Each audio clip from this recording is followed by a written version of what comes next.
Okay, here we go, ladies and gentlemen.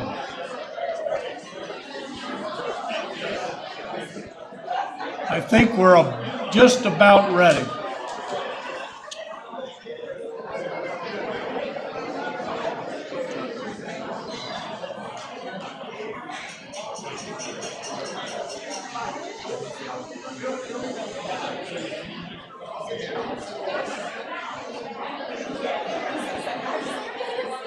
Almost ready.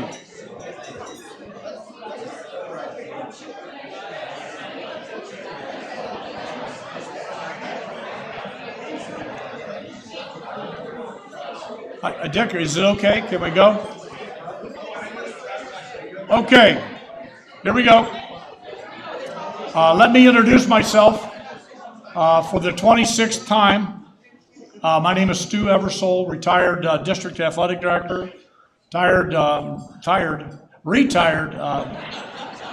head football coach once upon a time when we wore leather helmets, Rob. I was thinking about that the other day when we would practice football. The cows would hang over the fence, right, Dave and Ron? The cows would hang over the fence and watch practice. It didn't bother our guys because we were used to it. Scared the bejeebies out of the guys from Lima Senior. They didn't know what that was when they would come down and play. But anyway, I'd like to welcome everyone to our 26th edition of the Lakota Athletic Hall of Fame. What a great run we've had. I want to really extend a big thank you to our good friends at ProSource for their support. Paul Hendrickson, Tammy McCoy, Tom Messmer, and their entire pro staff team. They've stepped up for us for a number of years to help us sponsor this event and make it a quality experience for our inductees. You know, including our inductees tonight, over the years, we've inducted 250 deserving Lakota athletes, East, West, and I call it Old Lakota. Those contributors spanned 67 years of this school district's existence. And they've all had an impact, and they've all made a difference. Tonight, to underscore the tradition and history of what we have going here, I'd like to read a list of our returning Hall of Fame members and just have them stand so you can see who these people are. To me, in my mind, they're still kids. They may not look like it now, but they're still kids. First off the list, I'm going to do it in the order of the inducting class, is Karen Rudolph. Karen Rudy Rudolph, track star, all Ohio, just was one of the forerunners of everything we did great on the track surface, and did it in multiple sports. Back in the day, and Beth, you know this, all of our gals played everything. I mean, it was a multi-sport deal. Next up in the class of 2001, Dave Geschwind. Dave, is Dave still here? I don't know. Dave was banged up a little bit. He's rehabbing from a hip injury. Dave was a great basketball player. When I first came to Lakota in 1973, I came from an elementary school, and all the kids were this big. They were little bitty guys. And so I wasn't used to being around teenagers, and these cats were big.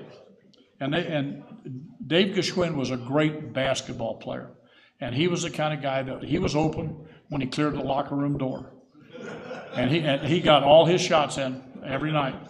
So he was a great athlete and one of our forerunners. Another guy I competed against way back when, Harlan Rogers. Harlan, stand up so people can get a view of you.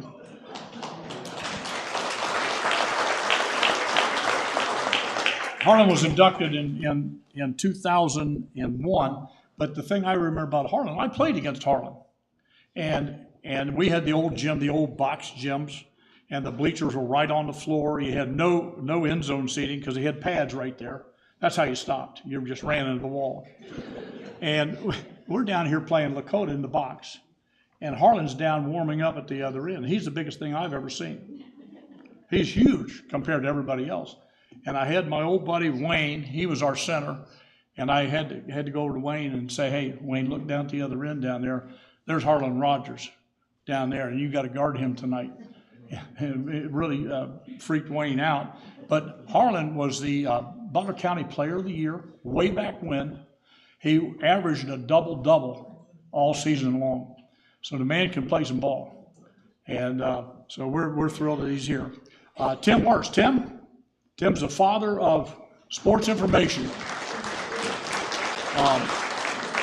In our school district, Tim started the program. He promoted our athletes. Before that time, our kids didn't get a whole lot of notoriety. We didn't get a lot of media attention.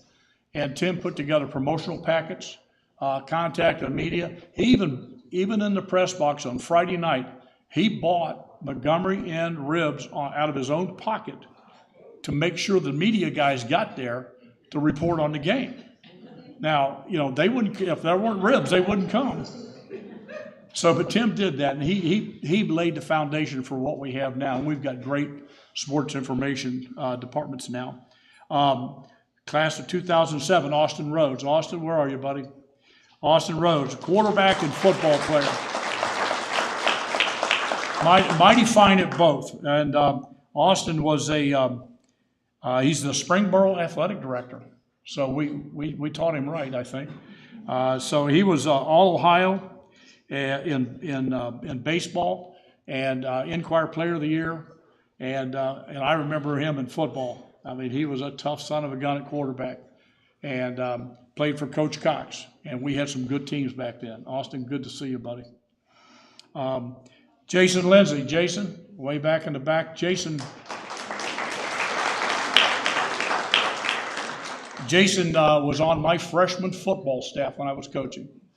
And, he was a freshman football coach, played in high school, regardless of what he looks like. He played in high school. And came to me one day, he said, do you mind if I don't coach freshman football anymore? I said, Jay, what are you planning on doing? He said, I'm gonna coach cross country. I'm gonna start girls cross country, and I'm gonna take over the boys program too. We're gonna put them together. I said, well, if that's what you want to do, go ahead.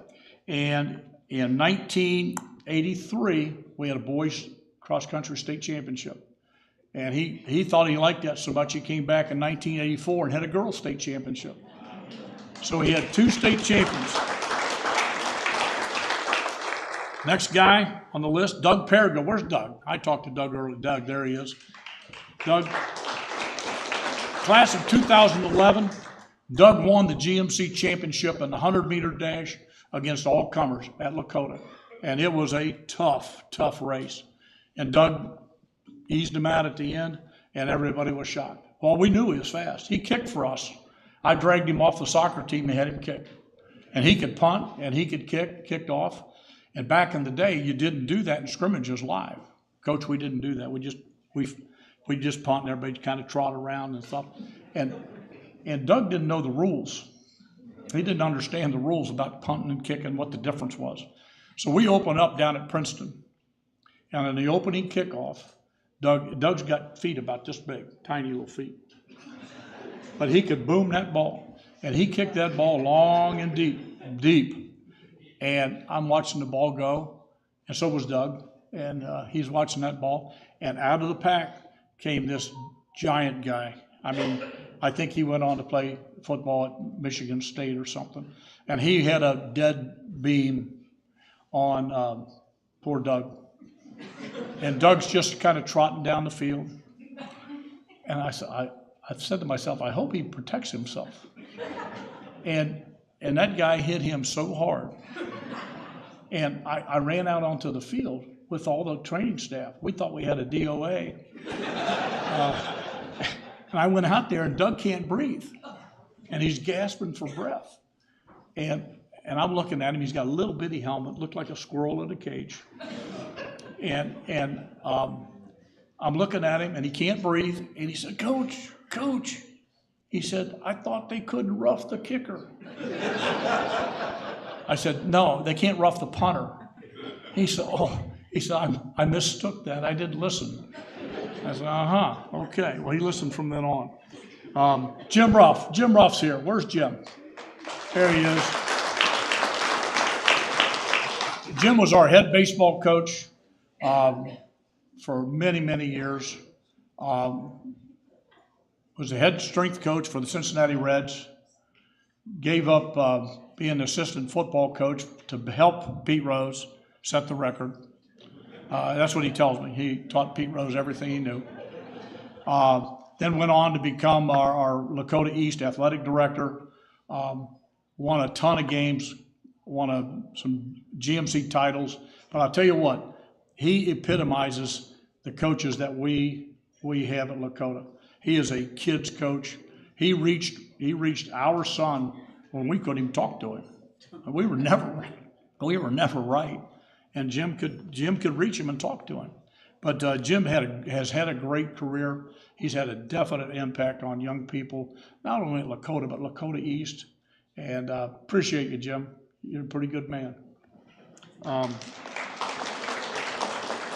Greg Bailey. Greg, where are you? Are you here? I think Greg had practice. He's down at Mount St. Joe, still coaching after 100 billion years. So I think they'll probably bury him on a sideline someplace someday. But Greg put us in the playoffs for the first time. Way back when Greg was coaching, you could only get, I think, 4 in at that time, 4. And he put us in the playoffs for the first time. I'll be damned. We made the playoffs. And we went up and played at Welcome Stadium, we played at Middletown. Played at the Middies. And we played Aiken at Middletown. And it was so cold that the Aiken band went out and pretended to play.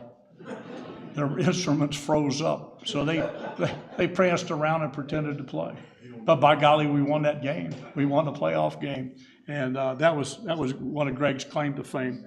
He's a good man. Josh Colliver. Where's Josh? Josh right there. 2016 inductee, baseball catcher. That's when now catchers started to get bigger with Josh. And Josh was first team All-State, had a phenomenal batting average, went on to play for University of Toledo, helped the Rockets, and had a great career, and made Bill into a really good coach. There you go. Scott Fetzer, where's Fetz? There he is, he's back there, Fetzer by the bar. Fetzer, retired wrestling coach with 149 dual wins. I mean, that's a lot. That's a lot of going head to head on somebody and coming out on top. Fetz is another one of those kid magnets that he can reach kids that normally you can't bring into the wrestling room. And he got kids to be successful when nobody else could. And there's a lot of kids. I tell you what, we were talking about it today. When we inducted Scott into the Hall of Fame, about half the room was filled with his former wrestlers. And they think that much of him. When you got that going, you know you've done well. That's true success. So Fetch, you're a good man also. Got quite a few of them here. Brad Geschwin, where's Brad? Brad here? He's got practice or a game or something. Yeah, Brad's another product of the Lakota West baseball team. And he was first team All-State, and he was MVP of our state championship game when the Lakota West won the state title. And he started 4 years for us here, and he started 4 years for Miami of Ohio in the infield. So he's the real deal. And so Brad's, obviously earned his spot here. Michael Hart, where's Michael? Michael Hart. Where's Michael? There he is. All right. Michael's another one of those prodigies out of the Dennis Beck program, first team All-State. And that says it all. I mean, I went through all your accolades, the swimmer of the year, all the titles you won. Certainly you deserve to be in this Hall of Fame, and we're glad to have you tonight. David Tepe. David? There he is, David. Another great golfer. Lakota East golfer, first team All-State. There's a theme here. There's a theme running through this. First team All-State, all Ohio, all players of the year and so on. He was first team All-State, and he was the Big East champion for UC, and also the UC Athlete of the Year. I mean, that's not too bad.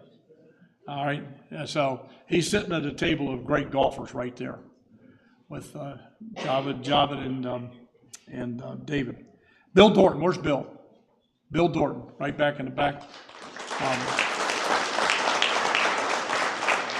Bill came along at a time in our history where we didn't get much notification or much notary for anything. And Bill was one of the first guys that just made himself into a success. He worked in the weight room. He worked hard every day. Coach Simonus took him on as a personal project, taught him the ins and outs of playing defensive tackle and offensive tackle. And I tell you what, he was a specimen. Not that you're not now. You're a specimen now. But Bill was a specimen coming out of Lakota, and Miami snatched him up in a heartbeat. And he was a starting guard, I think, at Miami. I watched him play. But he could move people around. And he's one of those guys that pulled himself up by his bootstraps, a self-made player, and it all worked out. And Coach, you were a big part of that. So, Bill Dorton, thanks for coming, Bill. Bob Ashby, Bob, king of stats. Bob was our sports information director down at West and is retired and serves as a consultant for everybody. If you want to know anything about anything with numbers, ask him, and he'll tell you. Even when you don't ask him, he'll tell you. I see. He's got something to say. But no, Bob gives us a lot of background information, a lot of information that we use for the Hall of Fame. And he gets us all sorts of odd facts that we can use with the media. And he's carried on that tradition that Tim had laid the foundation for. So, Bob, we appreciate you, buddy. All right, you just keep on keeping on. All right, we need you. Okay. Bob said okay. All right, Tracy Cornow. Tracy, where are you, kiddo? Tracy was one of my best hires ever. She pulled up, the day I interviewed her, she pulled up in a car that was more rust than metal. And it had big holes in it, and you could see through the floor, you could see through the walls. But by golly, she knew her volleyball. She was really good volleyball. Great motivator, take no prisoners. And you know what? In a very short period of time, she brought us a state championship in women's volleyball. When in this geographical area, it's hard. It's hard to win a state championship against the parochial schools. So they're so good. And Tracy waded through that jungle and took us to the state and won it. So, Trace, thank you. I'm glad you're here.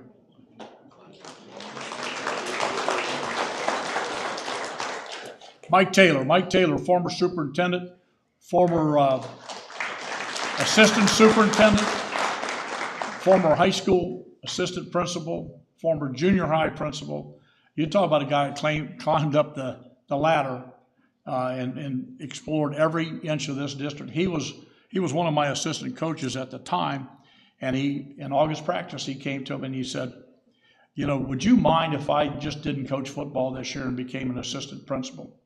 He'd been coaching social studies. Some of the greatest guys that walked the planet teach social studies because nobody's mad at them. And, you know, nobody picks a fight with the social studies teacher. All right, I said, you know, Mike, that's great, man, if that's what you want to do and that's the path you want to follow. But I understand this. In about 1 week, they're going to write things about you on the bathroom wall that aren't going to be nice. And about a week or two later, he came and he says, you know what? They wrote that in the bathroom wall about me, and they did it in permanent pen. I said, well, it must be true then. But no, Mike climbed the ladder and was one of our most successful superintendents. And one of the things he always told us, he said, if ever there's a doubt, do what's best for kids. And that's what the words he lived by, and it worked. It worked pretty daggone good. So, gang, these are our Hall of Famers that are here tonight, and they have written the history of our athletics in this district. And there's many more, but these folks are here tonight. Let's give them a round of applause.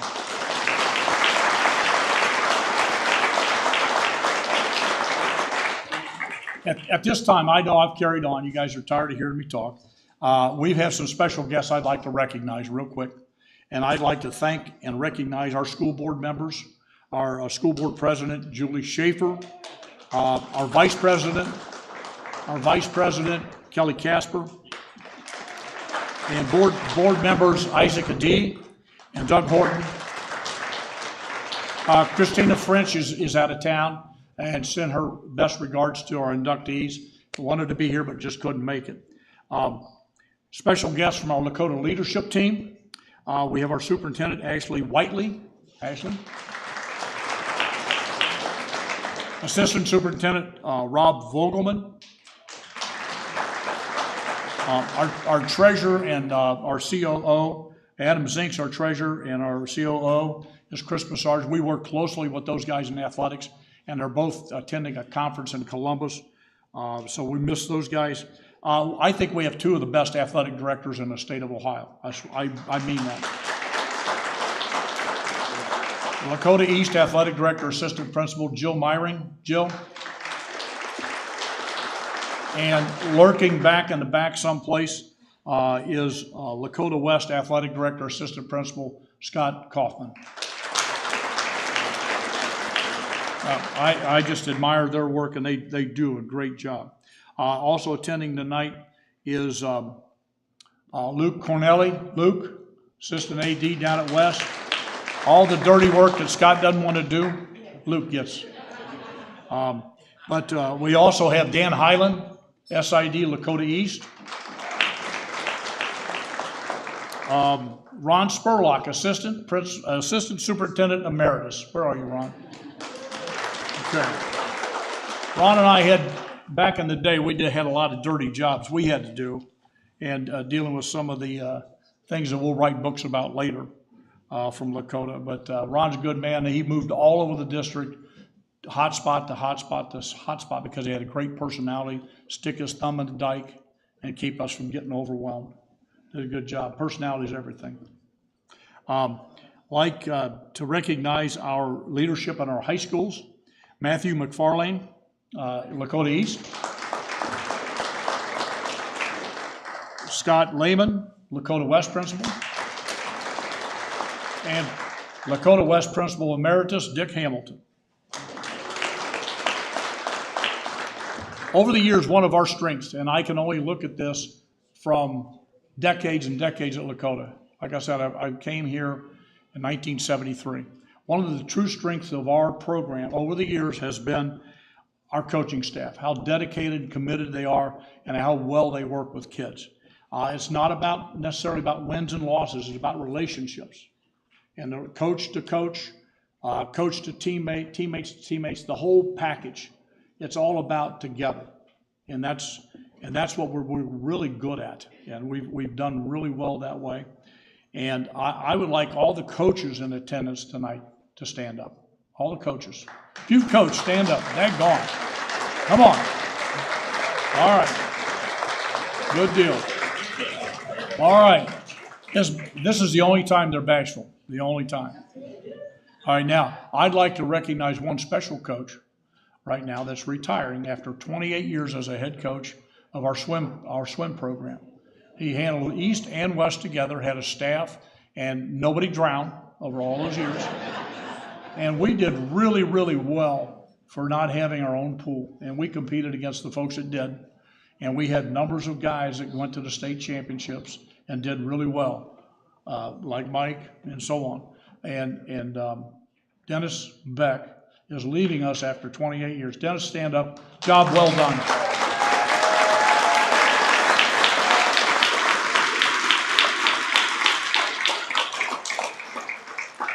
Okay, at this point, just sit back, relax. We're going to do a captain's call for dinner, and we're going to try to start the program around 7-ish as we get done with dinner. Okay? Thank you very much.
Lakota West.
To tell them everything. It's basically they're doing it by themselves on Friday nights, on Tuesday afternoons, or Tuesday evenings with the basketball, so on. But they do a fantastic job.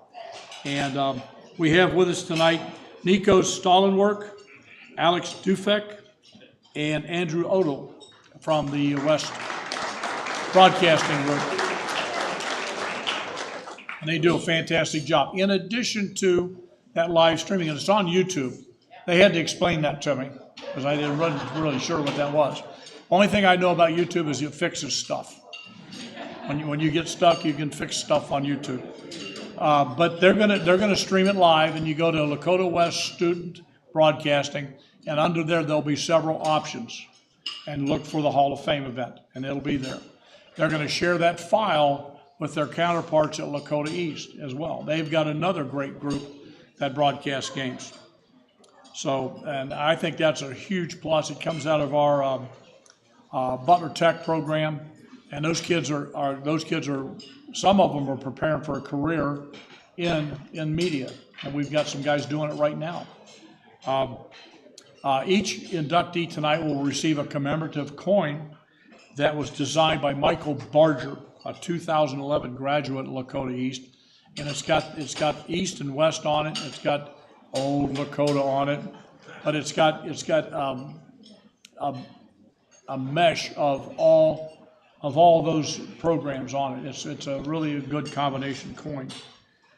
So I think that's a neat keepsake that you don't have to hang on the wall or anything like that. It's just a token of our appreciation. Tonight, our inductees, each in their own way, have played a role in our evolution. You know, if you've been around as long as I have, we started off as a very rural school system, and now we're one of the power school systems in this state of Ohio. You know, we've got in every sport, we've got people that are vying for state championships and team state championships, individual state championships. We've got all state kids all over, and you know, these kids are very, very good. And our district has evolved. We're big. We're a big district right now. I can remember back in the day when Bill Dorton stalked the halls. We had, I think, 1,100 kids in the high school. So now we're approaching 2,900 in a high school, in each high school. So we've gotten to the point where we're very big. But our foundation people, our old Lakota people, they laid the groundwork for this to happen. And our first generation of coaches, they worked hard and they went through some really tough times against some of the people we played to make it happen. I was the head football coach when we transitioned out of the Mid-Miami League into the Greater Miami Conference. It was like watching a track meet that, you know, you had to look down here because that's where they're going to end up. And it was a tough time. And Thunderbirds, there you go. And we tried hard. We're here to relive some of your moments, and I can listen to some of the conversations. And as time goes on, those moments get better. You know, the jumps were higher, longer. The yards collected were more. The feats were greater. But you know what? Your active days are over, but the impression you made will live on. It's all about teamwork, teammates, coaches, relationships. I'll never forget, going back to my playing days, I'll never forget my coaches, and I think that you all are the same way. Those relationships you had with the people that helped shape you and mold you into the folks you've become. I think that's important. As we renew those relationships, and you start to look back in that rearview mirror, and I'm telling you right now, some of us have more blacktop in that rearview mirror than others. It's more about the journey than the destination. It's the people you met along the way, the relationships you developed, and those things will last the test of time. I believe that very wholeheartedly. We have several dedicated supporters that have helped make this a success tonight, and I would be remiss and I would feel bad tomorrow if I didn't recognize them. I would like to thank my selection committee. It's like trying to referee a fighting chicken match. They argue and they fuss and but finally they come to a conclusion and we vote and so on. But they work hard. They put in extra hours and extra time to come to the conclusion of who goes in each class. So I appreciate their efforts. They don't have to do it. And I've had very few changes in 26 years. Very few. Most of them are all still there after 26 years. The very first individual I want to thank is Paula Hale. She's in our business operations department, purchasing manager. And I tell you what, there is nobody better on this planet as pulling an event together. She dots the I's before I even know that they're I's. And she thinks of things late at night that aren't even on my radar. And I couldn't do it without her. Most of you have been in touch with her about tickets and so on and add-ons and things like that. I can't say enough good things about her. She is just phenomenal. She is a logistical magician. That's all I got to say. Special thanks to Ashley Neal, our partner in crime back there. Ashley does a lot of the logistical work behind the scenes. If you want to look at Coach Simonus' picture on the placemat, that's her fault. She found that picture of him teaching freshman social studies back in '06, and that's her fault. She put that on there. But she does a great deal of work for us, and we appreciate Ashley. Ashley, good gal, stands out here in front and helps Paula clock people in. That's great. We have event historians that help us pull together the details and get us the history so we can fall back on that and compare one generation to the next. Event historians for me that help me, Bob Ashby, Tim Worst, Dan Hyland, Jason Kronk, and Todd Hummer. Those guys are fantastic.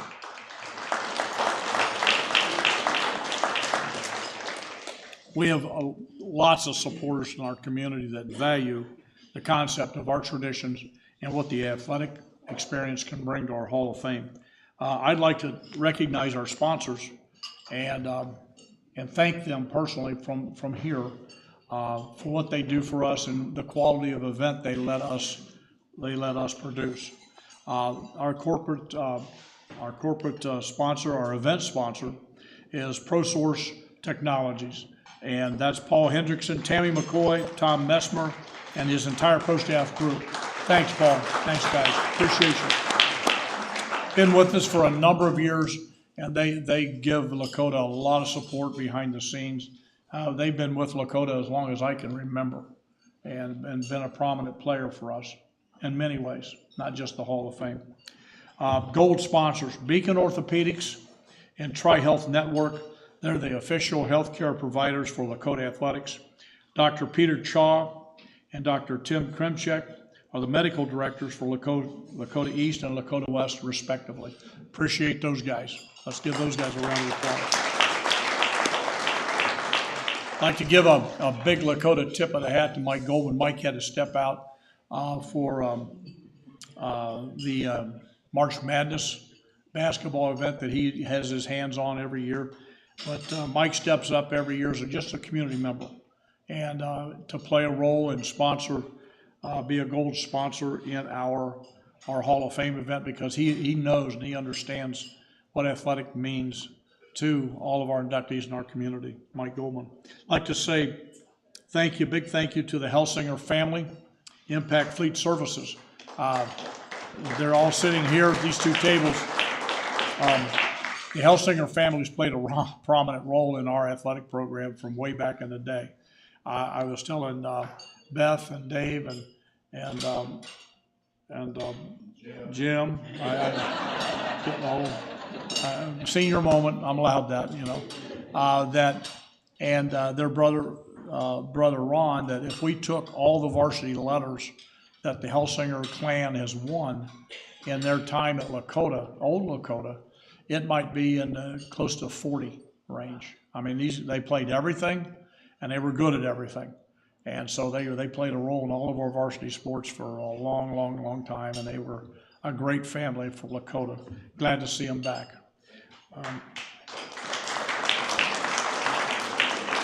We have two phenomenal booster organizations. Lakota East Boosters with Andrea Peak as the president. Missy Dixon's here also as a board member. Lakota West Boosters with Stacy Davis as the president, Julie Newen as the treasurer. Our booster organizations work really hard to provide funding, support for our athletic programs at both high schools. There's a lot of things a lot of advantages our kids have because of the hard work of our boosters. And we really appreciate everything they've done. I know that Jill and Scott both count on them heavily to help support their cause and help them arrive at some of their goals. If the boosters could stand up, that'd be wonderful.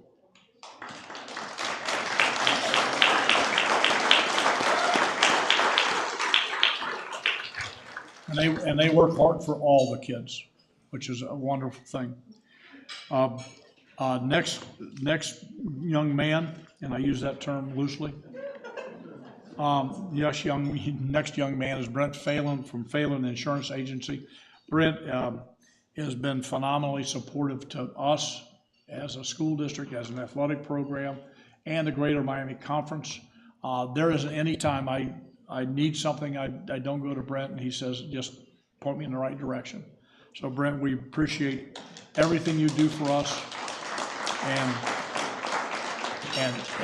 I really mean this when I write on those cards, that attitude's everything, and you've got a damn good one. Thank you. Okay, next set of sponsors, our silver sponsors, NOSA, sponsorship in honor of Tom Hayden, our former superintendent. Lakota Optimist Club, Friend of Youth.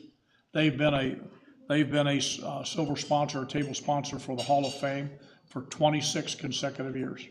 They've stepped up for us for 26 years, and I really appreciate that. And they are a Friend of Youth, and they go out and do a number of projects in the community, just in support of young people, whether it be elementary school, the Run for Youth, and different levels. So they give unselfishly, and I appreciate that, and you guys are gold to me. Thank you very much, the Lakota Optimists. Plains Moving and Storage. I twisted old John Savatello's arm. I took advantage of him. He was the football coach I hired to replace me. Tough act to follow because he's good looking, and I was a toad. But old John came in from St. X. He was an offensive coordinator, threw the ball all over the place. I thought that'd be cool. Throw the ball and open up the offense and get away from that 3 yards in the cloud of dust. And John came in, and we went down to Oak Hills one night. The game lasted almost 5 hours. I mean, every time they dropped the ball or it was incomplete, they stopped the clock. And it was one of those 40 to 50 games. And we didn't get out until after midnight. And I tell you what, though, he was a booster favorite because anytime we played at home, we sold the hell out of popcorn. The games lasted forever, so the concession stand stayed open forever, and they made a lot of money. But by the time John was finished with us, and he puts a couple really good teams together, he beat Princeton at Princeton and made a big impact. And his impact was so good that Johnny Plains hired him and hired him away from us. So I've never let him forget that, and I've always hit him up when I need some support for the Hall of Fame. We've got just donors and friends of the Hall of Fame. Troy Evans, former NFL player, played at UC, was on a Super Bowl winning team. He hasn't forgotten us after all this time.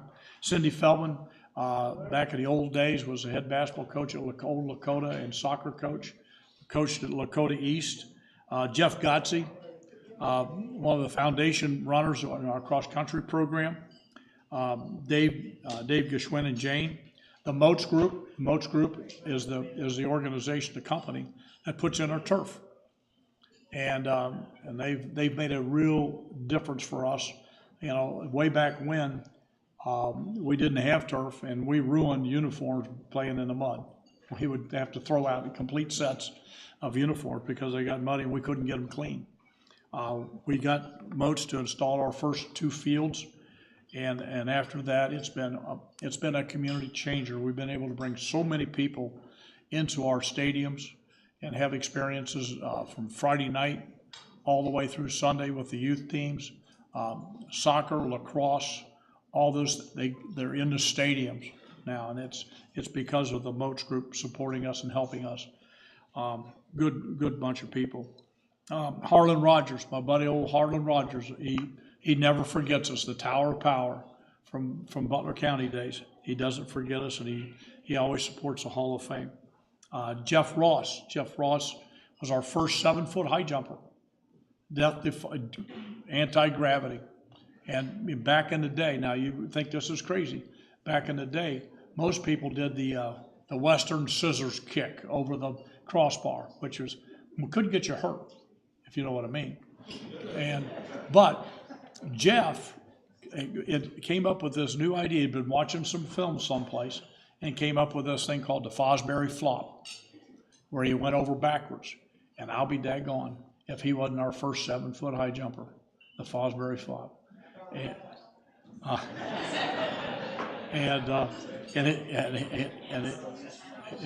He protected himself, but he was our first 7-footer. Karen Rudolph, thank you. Rudy was one of our foundation people, one of our very first inductees in the Hall of Fame. And she remembers where she came from. And we appreciate that, Rudy. Thank you very much. Heather Burhan, Heather Schrader was one of our superstars in cross country. It was like Christmas for Coach Lindsay. Heather moved in right at the end of the cross country season, just before we started the GMC championships. She moved in, they established residency. She wins the GMC, wins the district, wins the regional, finishes in the top 5 in the state. And man, oh man, you talk about making somebody happy. I mean, I've never seen Coach Lindsay smile so much. And too bad that before her senior year came, she moved out. Her dad got transferred and she moved out. But Heather calls us home, and I'm glad, because she's a great kid. Great effort, and left her mark here. Jim Welland, his wife Faith, they've been really supportive over the years. Jim is Welland Family Dentistry, good guy, always is supportive in the community, donates to a lot of causes, and not only donates money, he donates his time. And so he is one of those, and he's also in the Optimist Club, so which speaks volumes. Tim Wirtz, Tim always donates. Tim is one of those guys that was there at the beginning in the big bang of Lakota when we started things rolling, and Tim hasn't forgotten where his roots are. Hall of Fame committee, you guys are great. We do have Alpha Chalk Cake, which you're probably all finished with right now. Best cake in Butler County, I think. A lot of people just come for the cake, which is okay.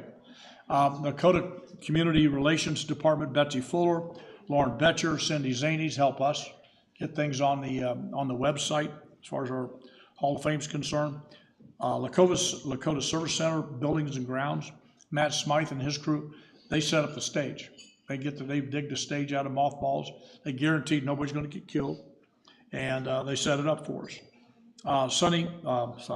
Carrie Geraci and Joni Pittman from Life Touch National Studios, they take the pictures for us.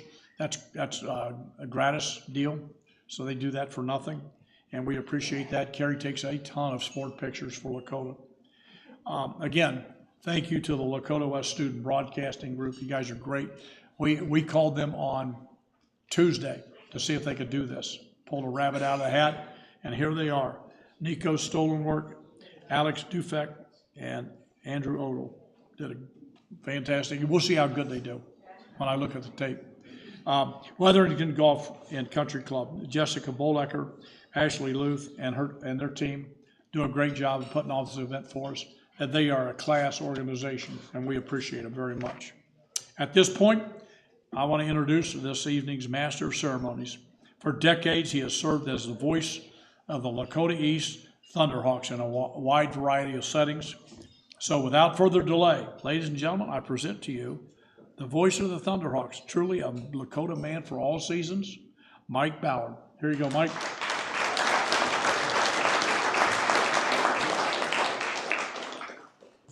Sick. Okay, sit back and enjoy. Yeah.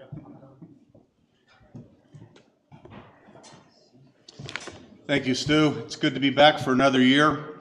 We think this is one of the best events, and all of our athletes and our coaches deserve it. They've earned it. And Stu thanked everybody. It takes a team to put this event on. Stu thanked a lot of people, but I'd like to thank Stu, our head honcho. Please join me and give him a round of applause.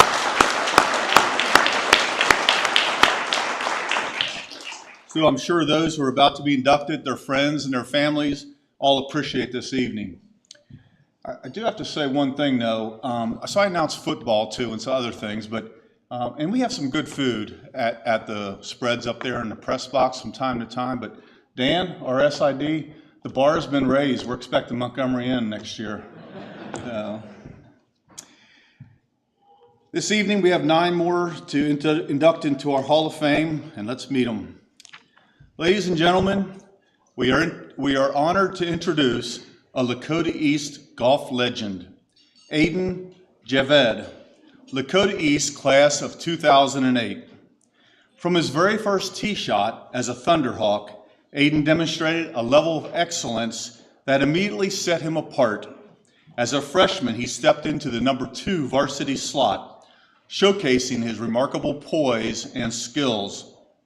He then anchored the team as the number 1 player the following 3 years. Under Aiden's leadership, the Thunderhawks claimed back-to-back golf championships in the GMC Conference in 2006 and 2007, a feat that solidified them as one of the region's elite programs. Aiden's remarkable consistency earned him first-team all-conference honors all 4 seasons of his high school career. He was also named GMC Athlete of the Year in 2006. His senior performance was nothing short of stellar. He shot a 65, the lowest score in school history. That year, he led the GMC with an impressive 36.2 strokes per 9-hole average, which was also the lowest average in school history. Aiden was twice named Division I Cincinnati Player of the Year, an honor bestowed upon exceptional athletes. His dedication and talent propelled him to 2 state championship appearances. He finished 11th and 16th as an individual. This success continued at the collegiate level at Xavier University. Now he only plays for fun with his dad. He's completed his master's degree as a family nurse practitioner from the University of Cincinnati, where he works in the emergency medicine department. He currently resides in Cincinnati with his wife. Tonight, we proudly induct Aiden Jed into the Lakota Hall of Fame, recognizing his outstanding achievements, his lasting commitment to excellence, and his lasting legacy on the Lakota East program. Please welcome Aiden.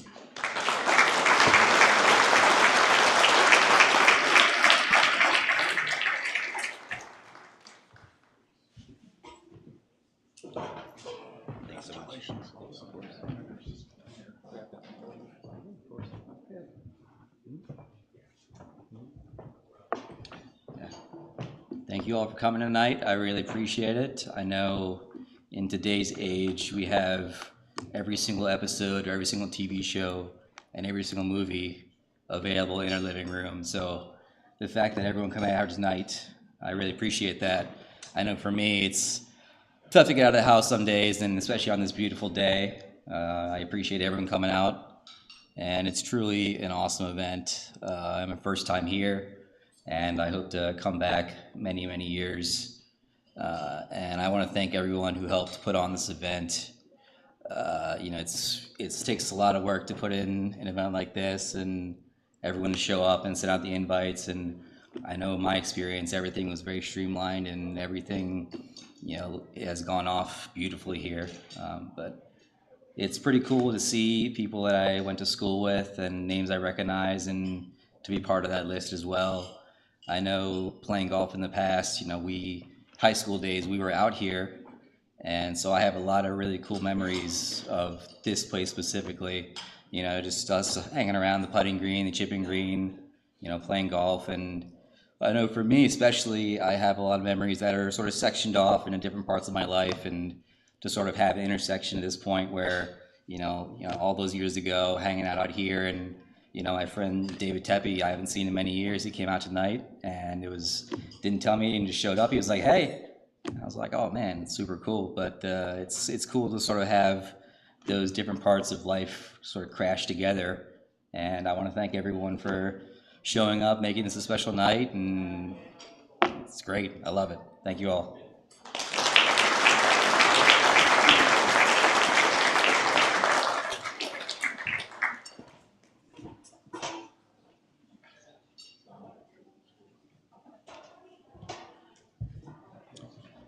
Thank you, Aiden. I've been reprimanded already. We have 8 inductees tonight, so let the record be clear.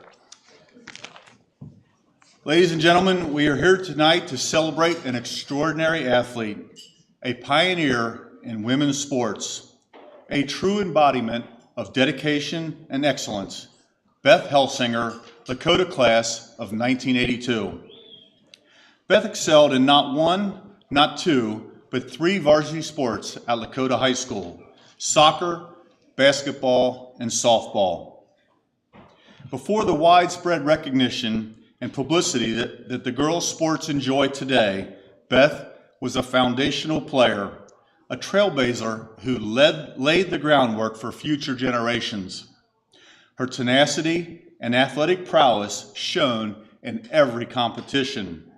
Beth earned an impressive 10 varsity letters during her high school career: 2 in basketball, 4 in softball, and 4 in soccer. She adapted seamlessly as softball transitioned from slow pitch to fast pitch during her junior and senior years. Her exceptional talent was recognized with all GMC honors in both soccer and softball, culminating in All-Ohio Soccer honors in 1981. Beth earned Best Defender honors in soccer during both her junior and senior years. Beth's impact on our softball community is undeniable.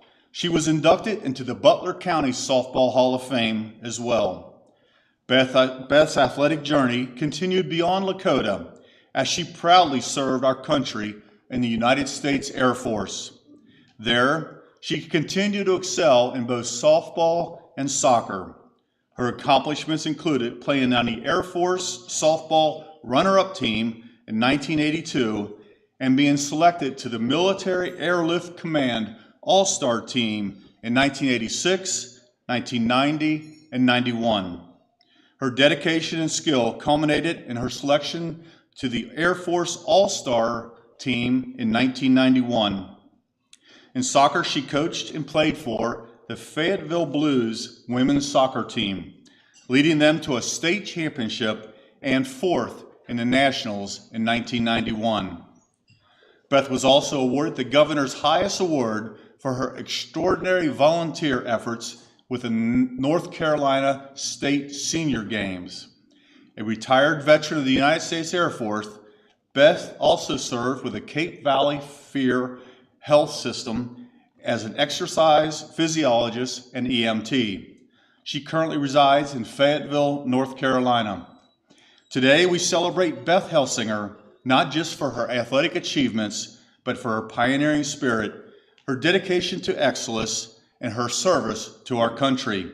Please join me in welcoming Beth Hellsinger to the Lakota Athletic Hall of Fame.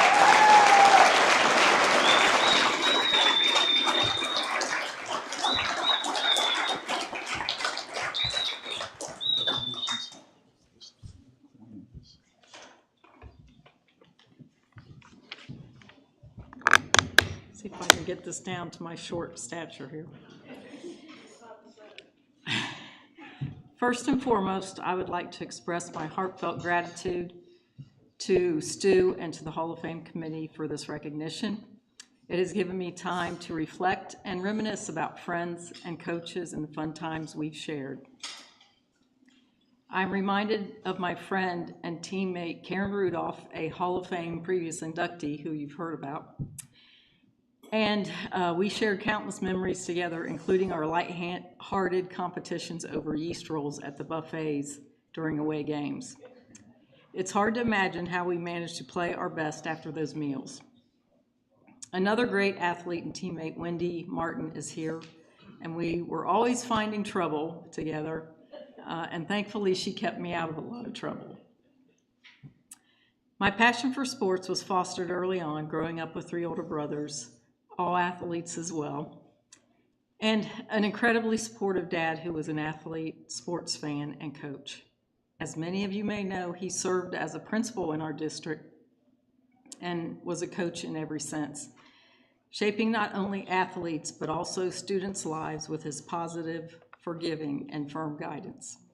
His lasting impact on my classmates has often been shared with me, and I realize he was my ultimate coach, teaching me invaluable lessons that extended well beyond the playing field. I am grateful for the entire community that supported my athletic journey. Thank you to my parents for their encouragement, to coaches who challenged me, to officials who kept our games fair, and to everyone who contributed to creating a supportive environment. It truly takes a village, and I was fortunate to have grown up here. We are all here because of others who are willing to share their time and attention to our sporting endeavors. My mom and dad were my biggest fans, attending every game and cheering me on. No matter what, I could always especially hear my mom's cheers above all the others. My parents, along with my coaches, instilled in me the values of discipline, resilience, and sportsmanship. Ultimately, my experiences in sports were never solely about winning. They were about the friendships formed and the challenges that we were able to overcome. I'm incredibly thankful for my family and friends for their unwavering love and support, many who are here today. Without them, life would be unimaginable.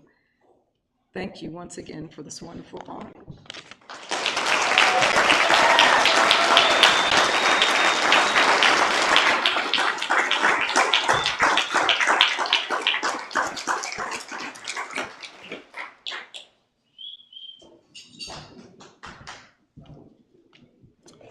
Thank you, Beth. As we gather to celebrate excellence, to honor those whose dedication, talent, and hard work have left a mark on the world of athletics, tonight we induct a true sprinting sensation, a name that resonates with speed, power, and unwavering determination, Autumn Heath, Lakota East, class of 2014. Autumn is arguably one of the finest sprinter athletes the Lakota district has ever produced. Her high school career was nothing short of extraordinary.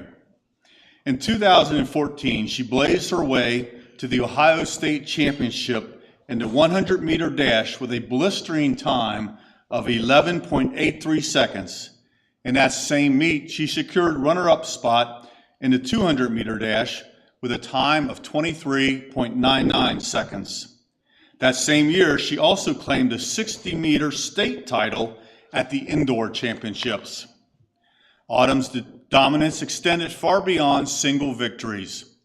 She was a 6-time state placer in both the 100 and 200-meter dashes, a 5-time Ohio regional champion in both events, and a 7-time district champion. Her reign in the GMC was equally impressive, where she was a multiple champion in the 100-meter, the 200-meter, and the 4x100-meter relay. Her accolades speak volumes. First team All-State honors in both the 100 and 200-meter dashes. Greater Cincinnati Female Athlete of the Year by the Greater Cincinnati, Northern Kentucky Women's Sports Association, and the GMC Female Track Athlete of the Year. For 5 years, her name stood atop the Lakota East record books. She held the record in both the 100 and 200-meter dashes. Autumn's success continued at the college level, where she earned a track scholarship to Purdue University. A Big Ten champion in the 4x100-meter relay, a multiple Big Ten finalist in the 100-meter dash, Autumn also made her mark at the NCAA East regional level as a finalist in both the 4x100-meter relay and the 100-meter dash. In 2016, she achieved All-American status, earning second-team honors. Autumn currently lives in Liberty Township and is employed as a Transportation Secretary Administration.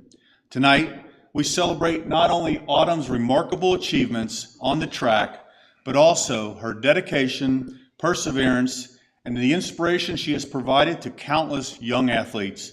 Please join me in welcoming into the Hall of Fame a true champion, Autumn Heath.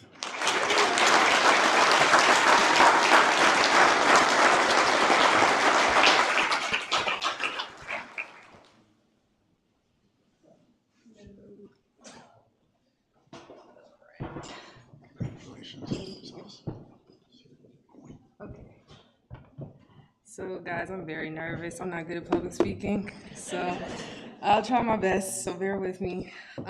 So I am extremely honored and grateful to be a part of this. I was actually very surprised a couple months ago. My track coach, one of my track coaches, Coach Wags, she called me and she told me that I would be, I'm one of the ones inducted here. So I was just shocked, and I just started thinking about everything in high school and all my accomplishments and everything. First and foremost, I would just like to thank God, and honestly, because without him, I wouldn't have been able to accomplish all that I have. Next, I want to acknowledge and thank my family and coaches for always being there in my corner. My parents have been there and have sacrificed so much to get me where I am today, both on and off the track. My mother, most specifically, someone I truly look up to. She was the reason I got into the sport. I guess I always knew that I was fast, but watching her videos and stuff in high school, that kind of made me I want to be like her, and looking back at all of my high school accomplishments, I'm proud to say that she is the one who led me on that path. As for my father, hi, Dad. I can say the same thing. He too has accomplished so much as an athlete and a coach. Something that I can emphasize about my dad, he always instilled in us to have drive, and whatever we wanted, we would get out there and work hard to get it. And he always emphasized to make sure all of us were good as a family. And as a coach, he knew our goals and strived to help us get there no matter what. I also would like to acknowledge my brother and sister. They were unable to be here tonight.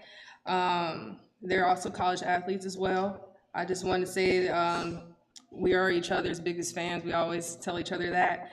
I remember as I would compete I would always hear them somewhere, and they're always cheering for me. So I would love to give them a shout out. And last but certainly not least, I want to thank my high school coaches, Coach Kelly Wagner and Coach John Lindeman. I know them as Coach Wags and Coach Lindy. That's what we call them. I just want to thank you for coaching me and helping me reach my goals. You were all there with me through everything, every meet. Coach Wags and Coach Lindy would talk me through my race nerves, because I get nervous a lot. Through the hard practices, the repeat 600s that I will never forget. And overall, just bettering me as an athlete. I will always appreciate you, and I love you both. All in all, I cannot express enough my deep appreciation to all who have been there with me throughout my athletic career. I truly wouldn't have been able to accomplish as much as I have without you, and your support never went unnoticed, and it has honestly helped shape me into the woman I am today. And then that's all. Thank you.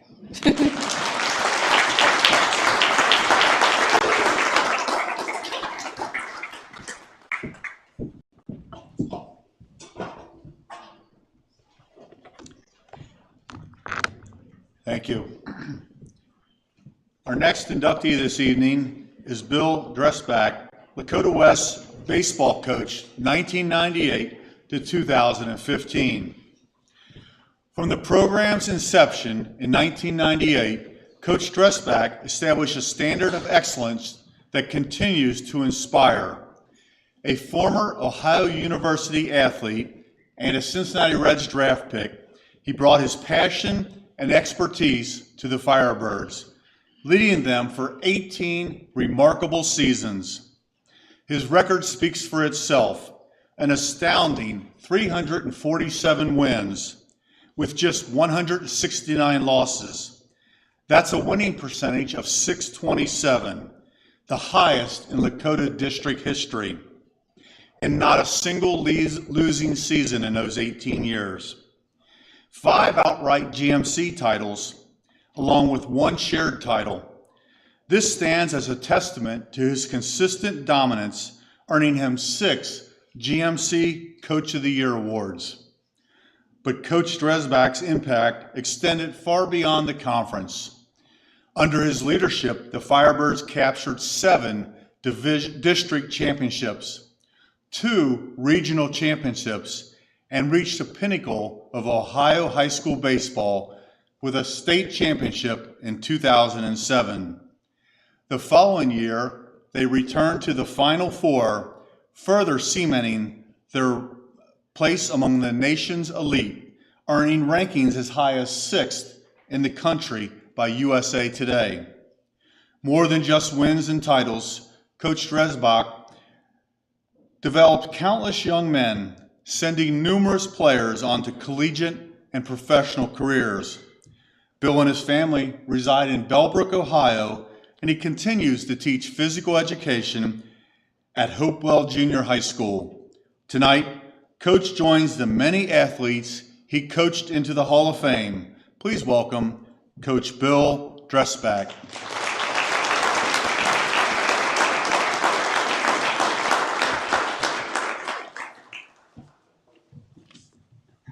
Thank you.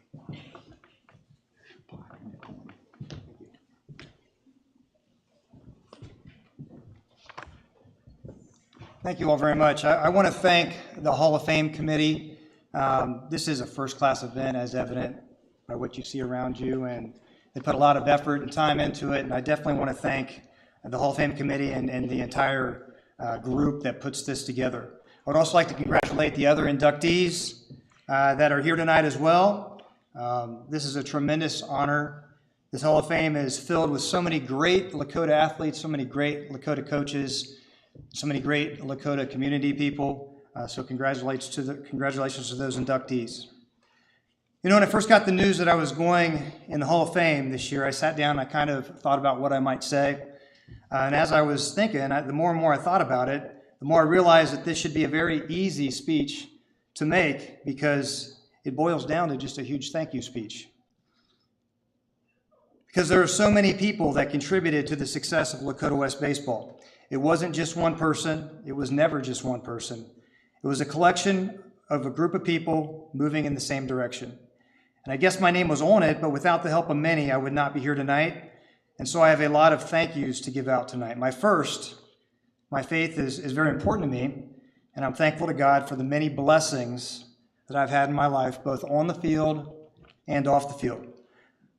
Like all of you, we are thankful for our blessings. I'm fortunate to have been blessed with a great family. My mom and dad passed a few years ago, but I thank them for an upbringing full of love and support. I'm thankful for my wonderful wife, Ann, and my two boys, William and Tyler, who are here tonight. I thank them for all of their support through the years. Now I'm chasing them around, watching their school and baseball pursuits, and enjoying every minute of it. The sport of baseball has been a blessing as well for me. It was through the game of baseball that I landed here in the Lakota School District. I spent 6 years in the Reds organization as a minor league catcher and a major league bullpen catcher. And in that role as a bullpen catcher, that's where I got to meet Jim Ruff. Jim was the Red strength coach. Obviously, he's a Hall of Famer, and it was the longtime coach of Lakota and the first coach at Lakota East. And we kind of talked about baseball and life, and he mentioned that there might be some opportunity in this district called Lakota. I'm from Central Ohio. I'm not from Southwest Ohio. My wife's from the Dayton area, but I was intrigued. I liked Cincinnati. I was there for 4 years in the role that I was currently in. And so he introduced me to the right people. He introduced me to Stu Eversole, who does a great job as a master of ceremonies. Very funny. I'm glad I wasn't right after him. It'd be tough to follow that. But then Stu introduced me to Ed Rudder, the late Ed Rudder, a great man. And Ed was the principal at Ridge Junior School, which was going to be a new school. And fortunately, one thing led to another, and I got an opportunity to teach in Lakota, and I got the opportunity to be the first head coach at Lakota West. I mentioned blessings before. Working at Lakota has been a tremendous blessing. This is my 28th year in the district. I'm truly lucky to have had the opportunity to coach here, and I continue to be blessed to teach here. So many people to thank: school administrators, athletic directors, the sports information department, coaches, families, and most importantly, the players. Thank you to the many administrators I've been around. I've worked with some great ones along the way. I mentioned Stu, Jim, and Ed earlier. Another big thank you to them. Also, thank you to Craig Ullery, Dick Hamilton, Elgin Card, Tim Schaefer, Jeff Ruff, Blake Kripe, Jason Jackson, and Derek Smith. Thank you to my athletic directors, Sarah Beam, Jerry Weisgerber, Rich Bryant, and Scott Kaufman. I especially want to thank Jerry Weisgerber. He is, in my opinion, the epitome of what a great high school athletic director is. He provided great leadership and support to all of our coaches at West. Win or lose, he was always there at the end of the game to shake our hands as we're walking off the field. Tremendous amount of support. I was also fortunate because when I was teaching at West, during my planning periods, I'd go up into his office and we'd talk baseball, we would talk golf, we would talk about a lot of things, and just to be able to pick his brain, because he's a very accomplished coach himself with state championships at Baden and state Final Four in baseball at Baden. So he was a tremendous resource. I definitely want to thank Jerry for all of that. I also want to thank the other West coaches. Lakota West had some great coaches and some great programs. I know when they first initially talked about splitting the district, of course I wasn't around then, but I always heard that there was concern that when you split two schools, they might not be as competitive. I think we've proved that we are.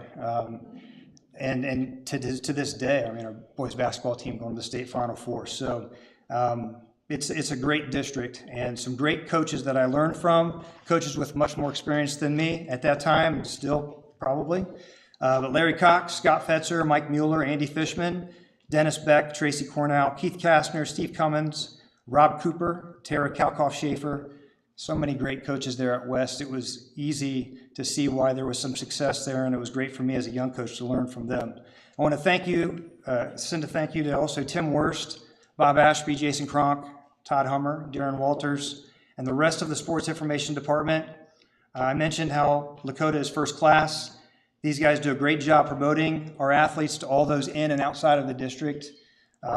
Thank you also to Vic Roberts, Judy Wright, and the gang for getting the field ready to play so many times. You know, being a teacher, you can't get out and work on your field too much during the day when it's raining, but they did, and they got us a lot of games that we maybe wouldn't have played. A huge thank you to my many assistant coaches over the years.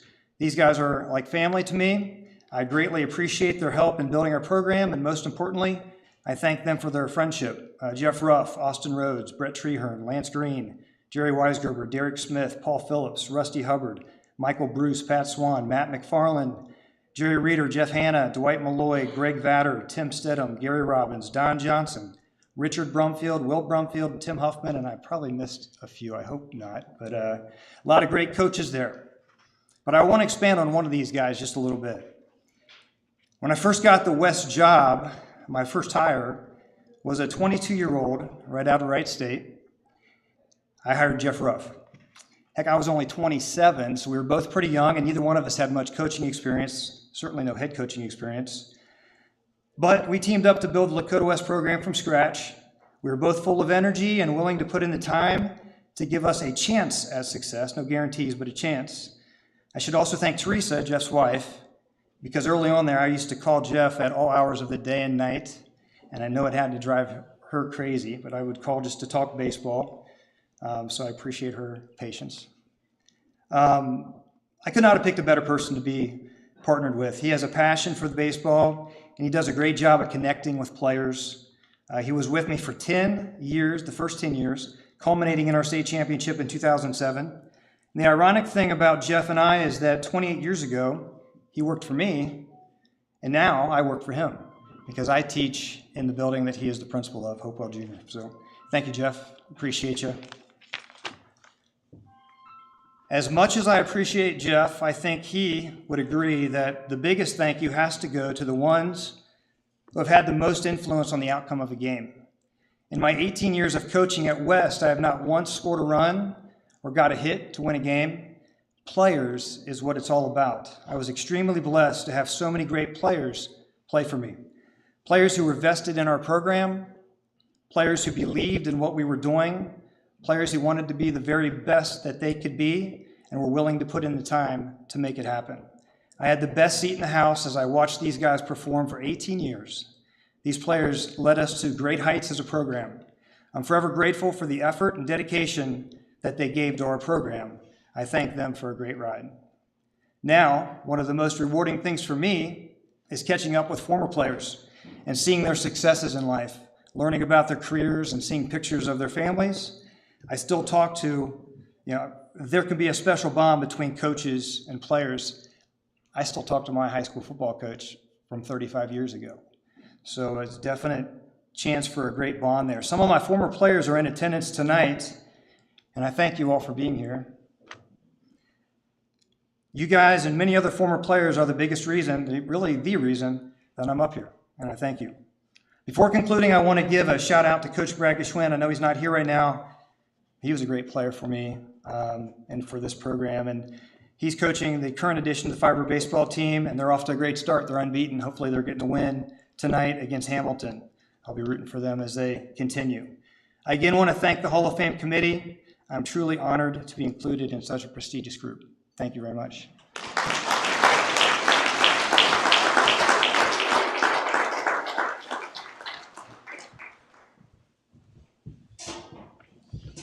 Excuse me, sir. Yes. Where are the restrooms? Right over here, it's on the right side, you see it, just past that table. Okay. Okay. Thank you, Bill.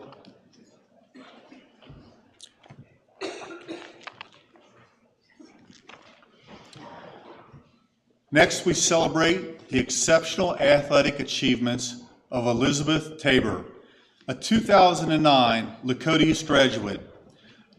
Elizabeth embodies the dedication and versatility of a true two-sport athlete, leaving her mark on both the swimming pool and the cross-country course. In the pool, Elizabeth's dominance was undeniable, qualifying for the OHSAA state finals every year of her high school career in the 200 as well as the 500 freestyle. She achieved 6 top 15 finishes, showcasing her consistency and talent. Her freshman and senior years saw her achieve impressive 10th place finishes at the state level. Elizabeth's prowess earned her the title of Greater Miami Conference Swimmer of the Year, not once, but twice, in 2006 and 2007. She was a 6-time first-team All-GMC selection. For 7 years, her Lakota district records in the 200 and 500 freestyle stood as testaments to her speed and her endurance. But her athletic achievements extended beyond the pool. In cross country, she earned all GMC honors twice, with a first team selection in 2006 and a second team selection in 2008. She qualified for the OHSA regionals meets in both 2007 and 2008. Elizabeth's dedication to 2 demanding sports, her numerous accolades, and her lasting impact on Lakota East athletics make her a worthy addition to the Hall of Fame. She could not be here tonight. Accepting the award on her behalf is Coach Dennis Beck.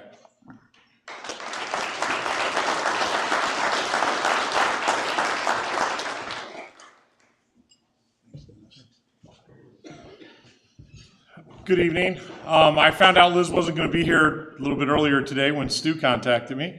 And I said, sure, I would be happy to do that. Liz embodied the spirit of do what you're supposed to do, when you're supposed to do it, and be where you're supposed to be. One of the things that I think is very unique about swimming, and Stu mentioned it earlier, is East and West do things together, which is evidenced by Michael being here tonight because he knew Liz was being inducted, and he's a West swimmer and she's an East swimmer, and they supported each other through a lot of things. So I'm very happy that you selected Liz to be in the Hall of Fame. I think she would have been much funnier than me if she was speaking today. Michael's over there nodding his head yes. It would have been worth hearing. So thank you very much on Liz's behalf, and we're sorry she wasn't here with us tonight. Michael, thanks for being here.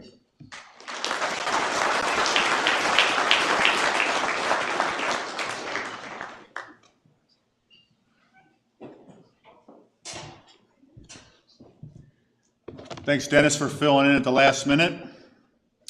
We gathered today to celebrate a man whose dedication and passion for coaching left a mark on countless young lives, Coach Jim Simonus. For 33 remarkable years, Coach Simonus has been a cornerstone of Lakota football, a testament to his unwavering commitment to the development of young men both on and off of the field. Beginning his coaching journey at the junior school level in 1969, he rose through the ranks, becoming a vital part of the Lakota High School Thunderbirds and later the Lakota East Thunderhawks. During these 3 decades, he worked under 4 Lakota head football coaches and developed into a true student of the game, becoming one of the most respected defensive coordinators in the region. More than just a coach, Jim Simonus was a teacher. He understood that coaching football is about imparting knowledge and fostering growth. He taught the fundamentals and strategies of football at every level within the Lakota School District. His contributions were instrumental in Lakota's historic first GMC football championship in 1995. His defense helped secure a victory over the state-ranked Princeton Vikings. His expertise became so renowned that he became a sought-after resource for coaches throughout the area. He freely shared his knowledge, his insights, impacting not only Lakota's program, but otherwise in the wider coaching community. Coach Simonus' legacy extends far beyond wins and losses. He mentored countless players and coaches. It is with immense pride and gratitude that we welcome Coach Jim Simonus into the Lakota Hall of Fame.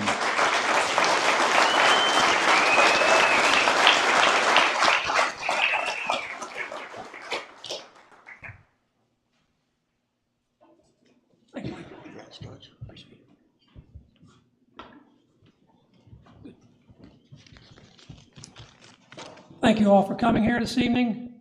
Every time I come to one of these functions, I'm amazed at the outstanding and very eclectic group of people representing the Lakota community. So I'm very appreciative of this honor. Thanks to the committee, thanks to everybody that's helped here. Stu, doesn't seem like, but last week you and I were packing our lunch, jumping in the old Blue Goose and heading to practice. Appreciate your friendship over these years. Thank you. Thomas Elliott wrote, "No man is an island." That is true in every aspect and every job, but it's more true in coaching than anything else. You need a great support system. Without that, no chance. At the top of your support system is a coach's wife. All the dynamics of the family, trust me, rely on her shoulders. We're long hours, late nights, all of a sudden 6:30 means 7:30. Late dinners, sometimes you come home in not a very good mood, and sometimes you're at that late dinner and you're here, and it's, at my house it was earth to gym, come back. Kim, 51 years. Thank you.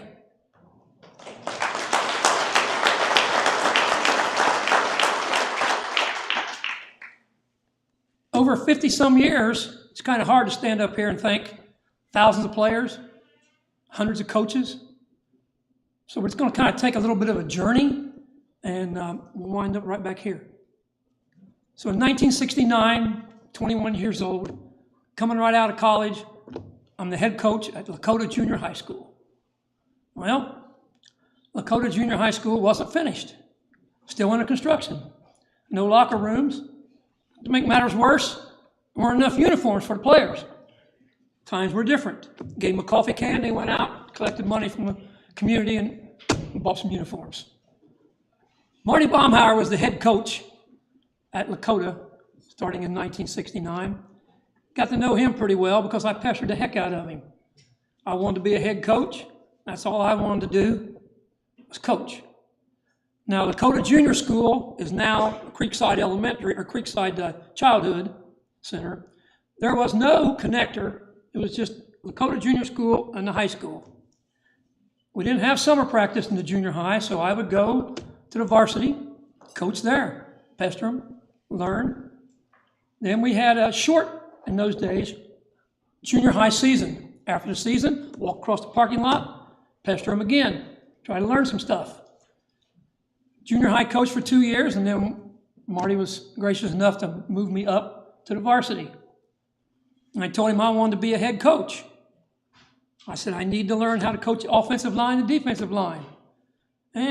Okay, so I kept pestering him. Finally, became the offensive line, defensive line coach, the baddest 5'8", 140-pound offensive line coach in Ohio.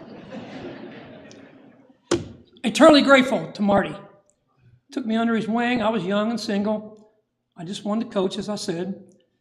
And somehow we all got along. In the summers, we would go down to Marty's mentor, Coach Mancuso. He would look at all our films and help us make our corrections and all that. Over the years, Coach Mancuso somehow liked me and was my mentor. In 1973, we had a young coach on our staff named Jack Mondell. Jack left, was a GA at Ohio State under Woody Hayes. In 1975, he calls me and says, I need you to be my defensive coordinator. Okay, great opportunity. Complete autonomy on the defensive side of the ball. My wife is from Cincinnati. All her family lived here. She didn't hesitate. We'll move. Make matters a little bit worse, I had a 6-month-old daughter. So we moved to Columbus. Coached up there by Rickenbacker Air Force Base. Great kids, Air Force kids. Loved it. Till 1978. And Jimmy Carter started closing all the Air Force, all the military bases. So our kids are going here, going there. I'll never forget, one of my kids came in and said, Coach, you got to leave. Where are you going? Guam. Okay. Time to find another job. Jack Mondale had hired Greg Bailey that year, or year before, pardon me, and Jack and Greg went to Mount Vernon, and we moved back down here. That was the start of a great relationship, great friendship with Greg Bailey. We became great friends and great professional colleagues. Coaching is kind of a small circle. As I stand up here, we'll see how that works. We came back down here. I became the head coach at Ross High School. Well, that didn't end the way we wanted to. But there's always a silver lining. I meet Greg Combs. Greg and his wife, Debbie, join us here, along with my family, my daughter Kelly, son-in-law Quinn, 2 grandsons, Aiden and Liam. But Greg Combs became a great friend. He's a tremendous person with kids. Could relate to kids. Kids loved him. Great. Made a great friend. Enduring friend. After that, again, small circle. Coach Mancuso calls me. Says, I got a job. You want a job? Yeah. Sure enough. So took a job there. Greg stayed at Ross. But in 1993, again, small circle, Greg Bailey becomes the head coach at Lakota High School. Calls me, says, I'd like for you to be my defensive coordinator. Great. Come to Lakota. And as Stu said, we got it going, got in the playoffs, had a great run. 1997, the school split. That was kind of tough. But we needed coaches. Greg and I went to East, so I call Greg Combs. I call Marty Baumhauer back. We all get together. And also Greg there was always a calming influence on me. Calming. I get excited or irritated or whatever. Greg would say, hold on now. Wait a minute. Let's think about this a minute. Yeah, okay. Calm me down a little bit. Terrific. Glad to call you my friend, Greg. So we go on, and in 2003, small circle. Guy named Mike Bunkenheimer joins our staff. He was Greg Bailey's defensive coordinator at Toledo Central Catholic. Small circle. Mike comes down. His family's still in Toledo. Well, Mike lived at the Simonus Airbnb on the hill for a week. So we became great friends. Then we competed against each other and became great professional colleagues with great respect for one another. So we went on, co-champs in the GMC, got it going. Time flies. We go different places in different ways. I come back and I coach freshmen for Coach Bailey, a couple years. Good, that was fun. But in 2010, Greg retired. Rick Haynes became the head coach. Rick calls me, again, small circle, right? Be the defensive coordinator. Awesome. Appreciate Rick's help there. Good enough. That lasted a couple years, and then I became the Uber driver for the boys' preschool, so I stepped away. But then Mike and I teamed up again. Mike Buckenheimer had some other things go on in his life, and we came together as freshman coaches again. That was a 4-year stint. Again, small circle. Back in 2022, stepped away because Mike got a great offer, went someplace else. I didn't want to be a head coach, so I just go see the boys play. I go down and watch practice, and daggone, there's Coach Rod Heath sitting over here. He's coaching. Well, Rod and I had, met each other in 2016 when he was coaching at East. Small circle, right? We reconnected, became friends again, so to speak. But in 2023, John Kitna becomes the head coach at East. Rod comes back, defensive coordinator. They were gracious enough to somehow hire this old dude, and I hope I helped them somewhat. But that was a great opportunity to work against John's passing game, learn some defense from Rod. Awesome. And the most important thing there, both those guys are great family men. And there were times I had to dip out a little early to go get to the boys and see their games, no problem. Go ahead, Jim. We understand. It's your grandsons. Go watch them. Awesome. Appreciate that. Appreciate the opportunity. Thank you so much. So it's been a long journey. The Beatles sang "The Long and Winding Road That Leads Me to Your Door." That road I've seen before. It will never disappear. It always leads me here. I'm grateful beyond words to be standing here in front of everybody here. I appreciate the committee, Stu. I appreciate all of you for coming. Thank you so much. To the other 2025 inductees, I'm proud to be standing here sharing this evening with you. Appreciate it. Enjoy the rest of your evening. Thank you.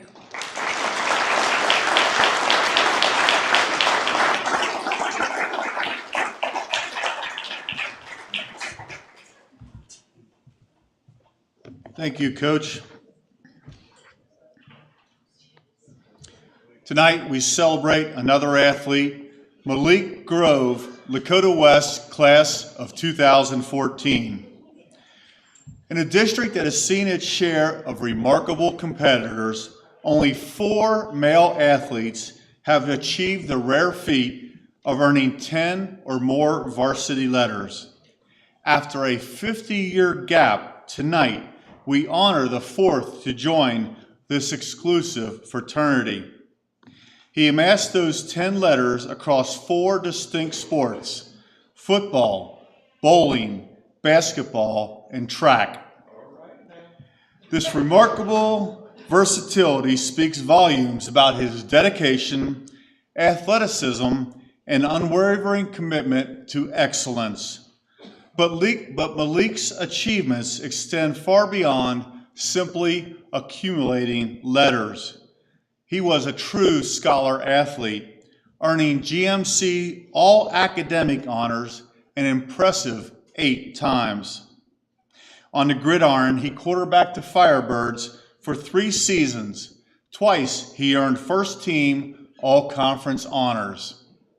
At graduation, he stood as the all-time leading passer with 2,997 yards. He was 3rd in touchdowns with 30 and 7th in rushing with 1,358 yards. On the basketball court, Malik was a 3-year varsity letterman, leaving his mark as the 9th all-time leading scorer with 705 points. He was 6th in steals with 68, with 88, while playing in 65 varsity games. His freshman year, Malik earned a varsity letter in bowling, becoming the youngest bowler in Lakota West history to roll a perfect 300 game. With an average of 219 pins per game, he was named All GMC Athlete of the Year and earned first-team All-City honors from the Cincinnati Enquirer. Even in track and field, a 2-year letterman, Malik contributed valuable points in the GMC championship meet, finishing 6th in the high hurdles. To cap off his illustrious career, Malik was awarded the prestigious Pringle Award for all-around athletic achievement. Tonight, we proudly welcome Malik Grove into the Lakota School District Hall of Fame, a true embodiment of athletic excellence and a shining example for future generations.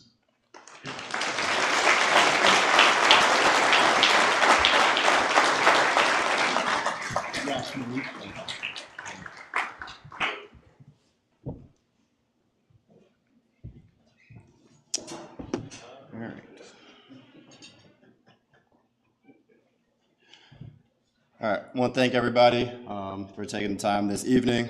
I want to thank the Hall of Fame committee for allowing me to have this prestigious honor to be a part of this elite group of individuals. Proud of everybody that got to be a part of this class as well. I'm incredibly honored and humbled to stand here tonight as an inductee into the Lakota Hall of Fame. I know my family and closest friends aren't really surprised, but I was actually pretty surprised. I got a call from Coach Cox And I thought he was actually going to call about, getting some recruits to where I'm coaching at, or maybe get some type of high school job back in Cincinnati. But he called to, congratulate me and to get into the High School Hall of Fame. And again, I was genuinely shocked. You hear some of the accolades that the people who came before me and obviously some of the people tonight, and it seems like they had a lot more, accolades than I did. The reason for that, I valued myself based off wins. So a lot of the things that I tried to work for was just to win a state championship. And so I wasn't able to bring that. And so I thought my career was average, and it was just to leave it at that. And so, again, I tried not to wrap myself up in wins and losses. I'm still working on that. But it's something that I thought I had an average career. So it really came as a surprise to me to be able to have this honor. Just like some of the other people, it was, made me go back down memory lane a little bit to see some of my experiences at the high school level. But it really just comes down to all the thank yous, like, everybody said before. And so I'm just going to go through, a couple people. I'm going to miss some people, but I'm just going to go through a couple people now. Starting with football, originally it started with Coach Kahlberg, RP Coach Kahlberg. He was our freshman coach. He had a little big beer belly. He would always just sit there with his hands like this and kind of just like be irate at certain things. And I always thought that was interesting. But he was one of the first people that kind of believed in me from an early age. At 5'5", 5'6", didn't weigh a whole lot. And really didn't want to play football, to be honest, because I just came from nationals for bowling where I got top 5, and the varsity team had some kid from Texas that was playing quarterback, so I thought I'm never going to play anyway, so what's the point of playing football? But Coach Kahlberg kind of dialed me in and really wanted me to play, so that's just one memory that stuck out with me. As I got a little bit older, Coach Waddle, who was coaching O-line, we were doing a 2-minute drill, and I thought I did pretty well. But it seemed like it didn't get recognized, but he kind of pulled me off to the side and was like, you'll play a lot of football for us one day. Just keep working hard, stacking reps, and your time will come. And then obviously thank you to Coach Cox, who I honestly didn't like too much at first. I thought, why isn't he playing me? And then now as a college coach, I looked at Tyler Jones, RIP to him, and I looked at a couple other guys, and I thought, probably wouldn't have played me either. But finally I got my time. Thought it was a little ironic time. At the time, I thought he was setting me up for failure. Coleraine was ranked number 3 in the state, and he decided me to play that game. And I thought, well, what am I going to showcase versus Coleraine? They got the number 1 defense in the entire state. So that was tough, but we found a way to almost win the game. I still think they cheated us. We actually scored on that play to K1 Ross, but we ended up losing anyway on the 1-yard line. But after that moment, I was like, he's never taking me off the field again. And so I was blessed to just have that opportunity, and I appreciate him for just letting me have a lot of fun those last couple years. Transition to basketball, really the first guy for basketball at Lakota West, a low-key name, but Coach Kernahan was the JV coach. He allowed me to have a lot of confidence playing basketball. I thought I should be playing varsity, but again, I wasn't nothing but 5'7", 5'8", didn't weigh a lot, didn't jump very high, but I thought I could go get a bucket, and so he let me have a lot of fun on JV, and that allowed me to get in front of Coach Van Winkle's spotlight a little bit to get that time to play on varsity. One of the cool things is that, it's cool to hear some of the accolades, but I actually didn't really play that much early on my junior year. I came off the bench, and the only reason I played because one of the star players got hurt, and so it allowed me to play, and again, same type of vibe as football. Once I got into the starting lineup, I knew that my work ethic was going to allow me to keep playing a bunch. Track, not gonna lie, I didn't really want to run track. I only ran track because my mom loves track. She wasn't really liking to stay outside in the cold to watch a football game in late October, but she'll come to any track meet. So I just wanted to do that to make her happy, and then I got a chance to work with Autumn's parents to get a little bit better. So I thank them for that. I was pretty slow, but they gave me an opportunity to run the 400 and 4x4, so I was grateful for that. And then bowling. Bowling was really my number 1 sport. I thought I was the best at that. I thought that was an opportunity for me to to do what I needed to do, but bowling wasn't that much of a cool thing to do, and so my thing was to try to make it cool, and so we didn't really have a strong team, but we found a way to make it work. Shout out to my dad for that. And the reason I only bowled a 300, because if you look at the stats, I bowled a 160 the game before. He was kind of yelling at me and cursing at me, which you can imagine it's bowling, so I was pretty upset. But I was like, all right, there's only one way to shut him up, and that's to strike every time. And so I was pretty grateful to get lucky and shoot a 300. So that was pretty cool. But again, there was so many people to thank at my time at Lakota West. My high school years was so positive. It meant so much to me that I even got it tattooed on my arm just based off the experiences and the coaches and the people that I met. That kind of leads to the last of the thank yous. I'll dive deep a little bit, but Jack Cleary, my best man at my wedding, my best friend, my brother, he's been a huge supporter of me since I moved into the little area in third grade, and he was the one that believed in me a lot. His family believed in me a lot. I actually hung around them so much that when we were going to, well, it's LA Fitness now, but it was Urban Active then, that I was hanging around them so much that they just named me Malik Cleary so I could get in and play basketball. So I appreciate him and the Clearys for that. I want to thank my mom for just showing me the way. I don't know if she remembers, but we used to get up at 5 a.m. during high school to go to LA Fitness. And that just showed me that you got to be a little bit uncomfortable to get some of the things that you want to have in life. So I appreciate you, Mom, for just being an example and leading the way. And then finally, just my dad. A quick story with that is, I remember my dad, when we were little, Lakota West had that little fence, and they used to put cups in it. And the cups used to show the High School Hall of Fame inductees over the years. I remember pulling up in middle school, and he would just park the car right there and be like, "This is going to be you one day." I was just like, I really don't care. I'm just trying to play sports. But it was like, it may not mean much to you now, but when you get older, it'll mean a lot to you of what that means to have that honor. And so at that moment, as he said, "You're going to be in the Lakota West Hall of Fame," he gave me a little blue booklet, and it was really just a blueprint for how to be successful. Some of those things is, dedication, commitment, consistency, working hard, all those things. And what I didn't realize was that's pretty much a blueprint for my life today. All the things that I strive to teach some of the guys that I coach really stems from that little blue book. But all of that to say is just, it's a lot of thank yous. I didn't get here on my own, so a lot of people played a part of my journey.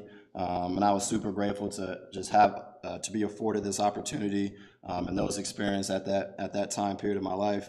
Now as a married man, shout out to my wife who couldn't be here today, who I love very much. And as a college coach, now at Amherst College up in Massachusetts, really I just hope to teach, educate, inspire, motivate, young men the same way that a lot of people throughout my life was able to. So thank you.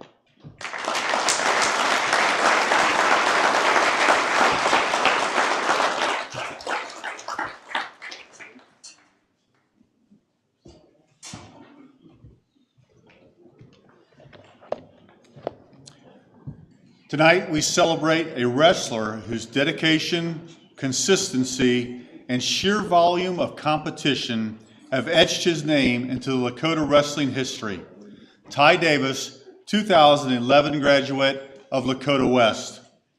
Ty's impact resonates across all three Lakota schools. He stands as a testament to hard work, holding the record for the most varsity matches wrestled in Lakota history. This dedication translates into an impressive 85.5% winning percentage, placing him among the elite, even surpassing 7 other Hall of Fame inductees in this category. Ty's impressive win totals ranks 3rd across Lakota West, Lakota East, and Lakota combined, a remarkable achievement placing him in the Hall of Fame with the 1st, 2nd, 4th, and 5th spots who have already entered the Hall. His dominance within the Greater Miami Conference is undeniable. A 4-time finalist and a 3-time champion from his sophomore through senior years, and the GMC Wrestler of the Year in 2011. Beyond the GMC, Ty consistently excelled on the biggest stages. A 3-time sectional champion, a 2-time district champion, and a 4-time state qualifier, he capped off his high school career with 3 state placements, 8th, 3rd, and a hard-fought 2nd place finish. Ty works for Butler Tech as an engineering satellite teacher at Ridge Junior High and is currently instructing robotics, design, and modeling. Ty Davis' record speaks for itself. He is a model of perseverance and a true embodiment of what it means to be a Lakota wrestler. Please welcome Ty Davis.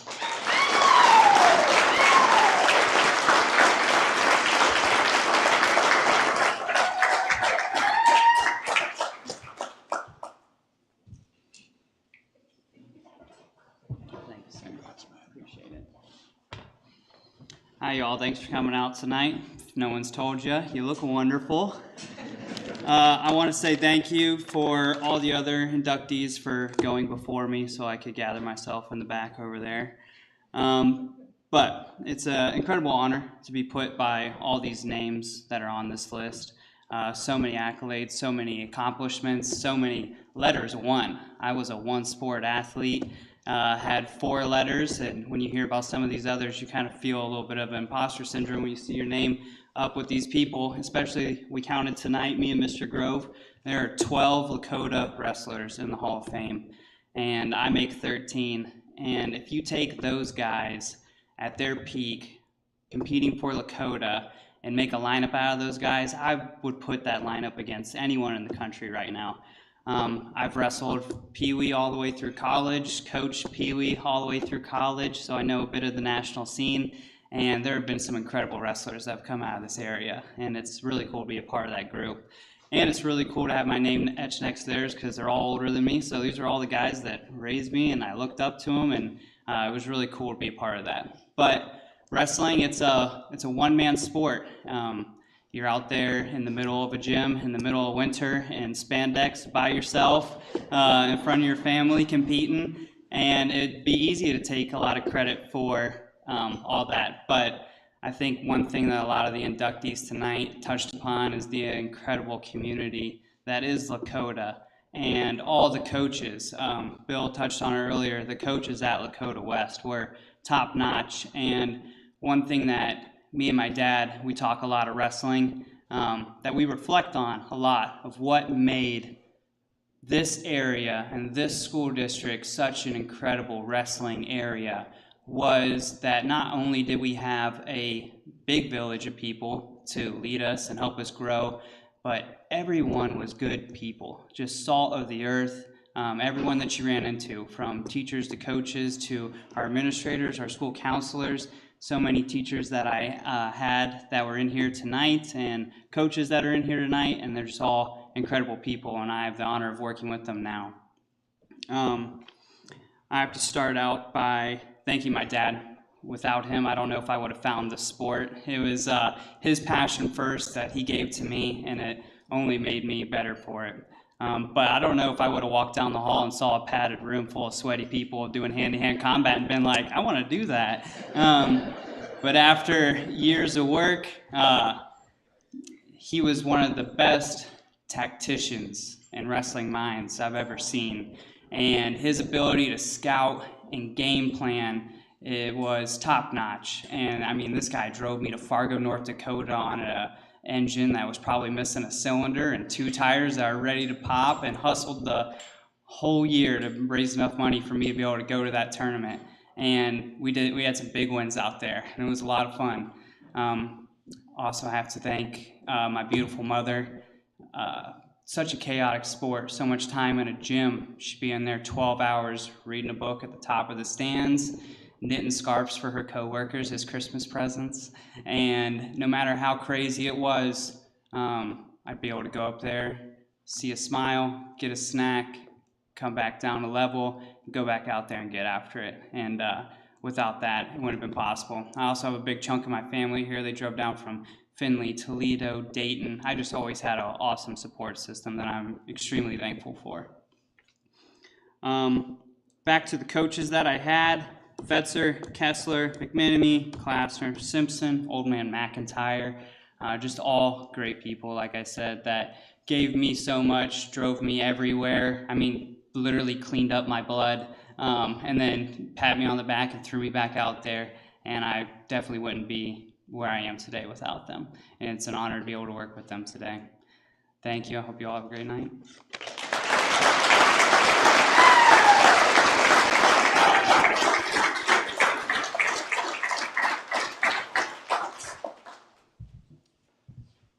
Couple things, Ty, you left your plaque and your coin up here. You can get it later. And somebody else took their plaque, but not their coin. So if you don't have your coin, it's up here. Jim? Okay.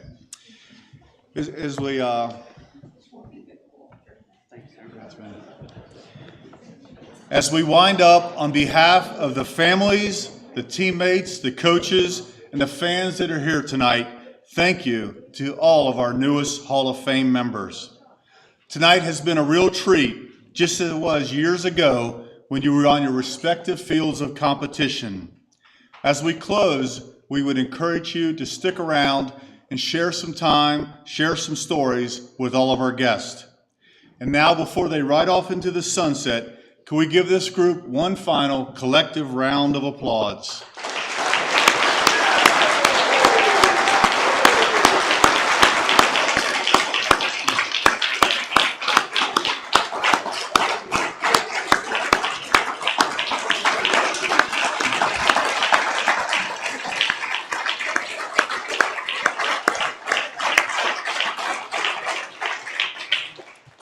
Thank you, and I hope to see all of you next year. Please have a safe drive home.